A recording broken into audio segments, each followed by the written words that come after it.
Con un fraternal abrazo, como siempre, le saluda su amigo José Manuel Marmolejo Delgado en nuestro programa Golpe a Golpe, Verso a Verso, desde esta gran estación que es OMV Radio, desde Ecatepec de Morelos, Estado de México.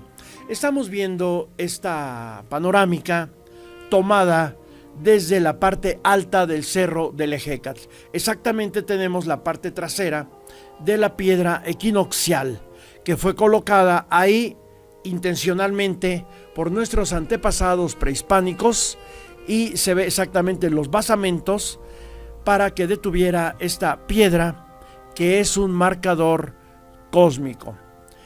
Pues iniciamos nuestro programa con nuestra sección de poesía, Vida nada me debes.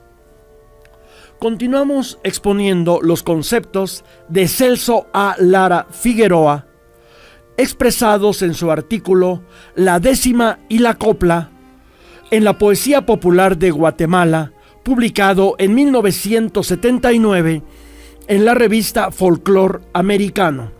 Celso A. Lara sostiene que el folclor debe entenderse como cultura impugnadora de los valores representados por la cultura de las clases dominantes, ante las cuales la cultura subalterna opone sus valores.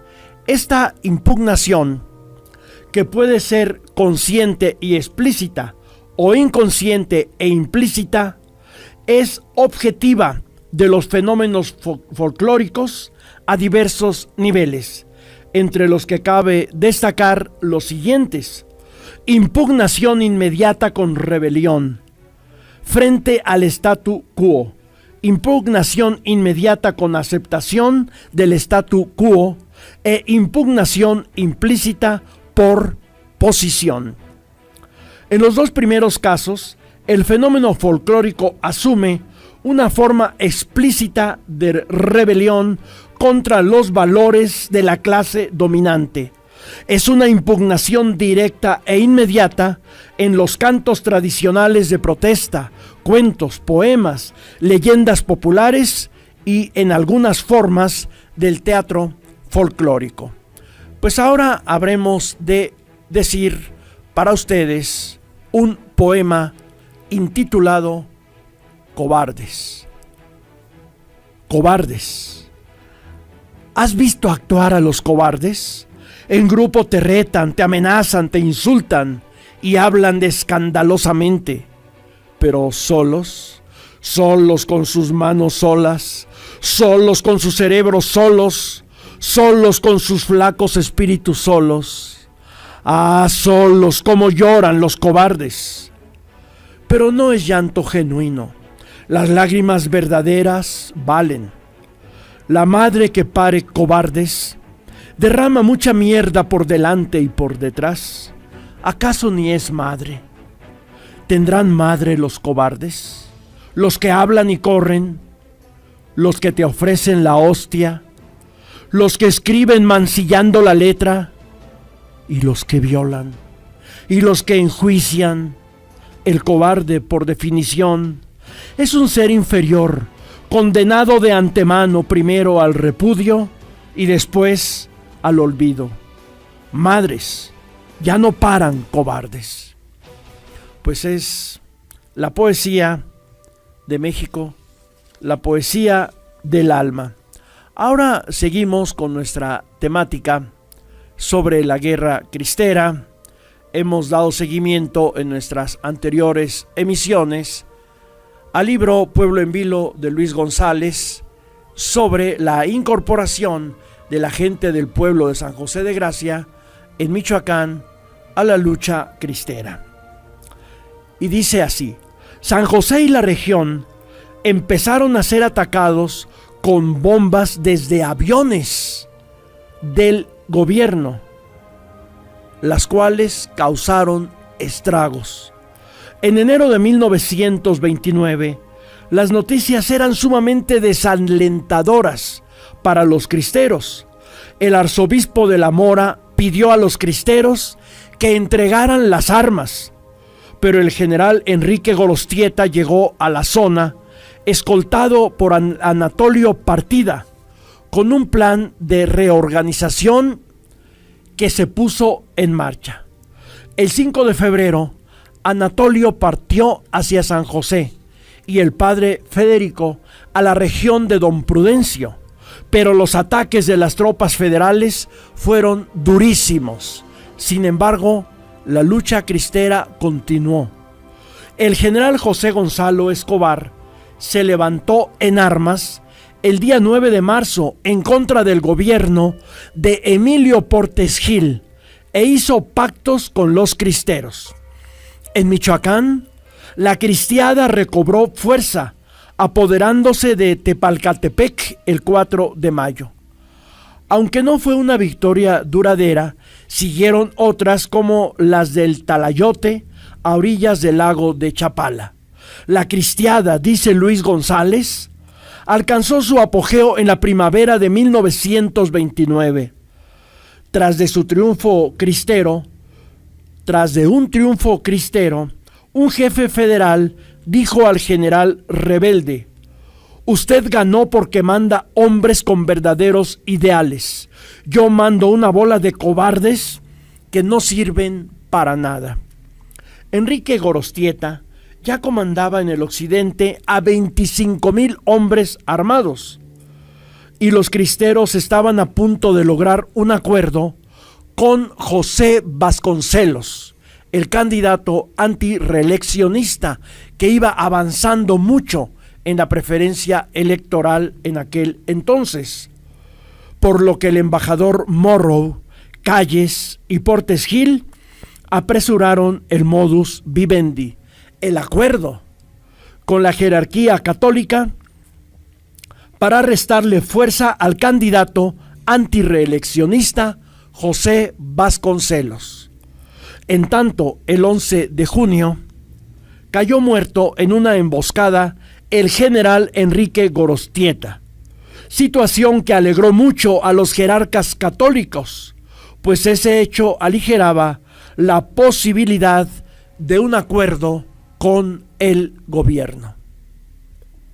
Así como en julio de 1928, los cristeros se vieron felices y esperanzados con la muerte de Obregón en la Bombilla, en junio de 1929 se sintieron traicionados por la Iglesia Católica. Y efectivamente, la Iglesia Católica traicionó a sus propias bases que estaban en pie de guerra, pues llegó a acuerdos con el gobierno para, como decíamos antes, que se preservaran sus privilegios anticonstitucionales. Incluso hay teóricos que señalan que la propia Iglesia Católica construyó la trampa, organizó la emboscada para que cayera uno de sus principales generales, que prácticamente estaba ganando la guerra, que era Enrique Gorostieta. Qué traición tan tremenda de la guerra cristera, en la guerra cristera por parte de la Iglesia Católica en contra de su propia feligresía, que daba la sangre y la vida por la Iglesia. Bueno, así ha sido siempre el comportamiento de la Iglesia Católica y de todas las iglesias en el mundo. Hasta aquí hemos llegado con el libro Pueblo en Vilo de Luis González. Y nos vamos rápidamente a nuestra fuente hemerográfica del periódico Excelsior, en el número 3674 del sábado 9 de abril de 1927, que publicaba esta nota: se prepara un golpe certero a la rebelión. El subsecretario de Guerra y Marina manifestó que en su gira por Jalisco y Guanajuato se dedicó a organizar a las tres armas para que estuvieran en condiciones de batir al enemigo con todas las posibilidades de éxito. Los jefes militares José Amarillas en Guanajuato y Saturnino Cedillo en San Luis Potosí estaban a cargo de las campañas, pero siempre sujetándose a los planes trazados por el Ministerio de Guerra. El gobierno insistía en que ya eran unos cuantos hombres los que seguían a Rodolfo L. Gallegos, que con pretexto del asunto religioso continuaba con sus correrías con algunas actividades.